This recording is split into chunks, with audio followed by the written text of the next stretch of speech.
Hi, so welcome to my coding diary. இந்த வீடியோவில் சிம்பிளான ஒரு விஷயம் பார்க்க போகிறோம். என்னோட டெர்மினல் ஒவ்வொரு டைம் நான் ஓப்பன் பண்ணும்போதும் இந்த மாதிரி அழகான ஒரு இனிஷியல் ஸ்க்ரீன் வந்து எனக்கு டிஸ்ப்ளே ஆகும். ஓகே, ஒரு இனிஷியல் கமாண்ட் வந்து டிஸ்ப்ளே ஆகும். ஸோ இது என்கிட்ட நிறைய பேர் வந்து கேட்டிருக்காங்க, இது என்ன அப்படிங்கிறது. ஸோ இது என்ன அப்படின்னா, இதோட நேம் என்ன அப்படின்னா ஒரு ஃபாஸ்ட் ஃபெட்ச் அப்படிங்கிற ஒரு CLI. இது என்ன பண்ணும் அப்படின்னா, நம்மளோட சிஸ்டத்தோட பேசிக் இன்ஃபர்மேஷனை ஜஸ்ட் உங்களுக்கு ப்ராப்பரான வேல பில்ட் பண்ணும். எக்ஸாம்பிளுக்கு என்னோட கர்னல் நான் என்ன டெஸ்க்டாப் யூஸ் பண்ணுறேன், ஸோ எத்தனை நாள் வந்து இந்த வாய்ஸ் இன்ஸ்டால் பண்ணி இந்த டிஸ்டோ நான் வந்து எத்தனை நாள் ஆச்சு, இந்த மாதிரி நிறைய கன்ஃபிக்ஸ் வந்து எனக்கு ப்ரொவைட் பண்ணும். ஸோ என்னோட CPU, GPU, டிஸ்க், என்னோட temporary local IP addresses, so இது எல்லாத்தையுமே எனக்கு வந்து இது டிஸ்ப்ளே பண்ணும். ஸோ இதை எப்படி வந்து உங்க டெர்மினல்ல கொண்டு வரது அப்படின்னா சிம்பிள். ஸோ நான் வந்துட்டு ஆர்ச் லினக்ஸ் யூஸ் பண்றேன். ஸோ நான் என்ன பண்ணணும் அப்படின்னா pacman -s fast fetch.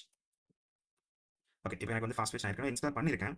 இங்க பார்த்தீங்கன்னா தெரியும், நான் ஆல் லேட்டஸ்ட் வெர்ஷன் எல்லாமே லேட்டஸ்ட்ல தான் இருக்கேன். பட் ஸ்டில் நான் அகைன் என்னால இன்ஸ்டால் பண்ண முடியும். ஜஸ்ட் இதே மாதிரி தான் நீங்க வந்து இன்ஸ்டால் பண்ணணும் அப்படின்னா நீங்க github.com/fastfetch CLI ஃபாஸ்ட் ஃபெட்ச் போனீங்க அப்படின்னா இங்க இது என்னென்ன லினக்ஸ் டிஸ்ட்ரோல சப்போர்ட் ஆகும், எப்படி இன்ஸ்டால் பண்றதுங்கிற கைடு வந்து உங்களுக்கு கிடைக்கும். இன்ஸ்டால் பண்ணி என்னோட GitHubல பார்த்தீங்க அப்படின்னா என்னோட கன்ஃபிக் ஃபைல் இருக்கும். இந்த மாதிரி நான் எப்படி வந்து கொண்டு வந்தேன் அப்படிங்கிறது. ஸோ இந்த கன்ஃபிக் ஃபைலை நீங்க சிம்பிளா உங்களோட கன்ஃபிக்ல ஆட் பண்ணிட்டீங்க அப்படின்னா உங்களுக்கு வந்து இந்த மாதிரி சூப்பரான விஷயம் கிடைச்சிடும். ஸோ ஒருவேளை இது எப்படி பண்றதுன்னு தெரியணும் அப்படின்னா கமெண்ட் பண்ணுங்க.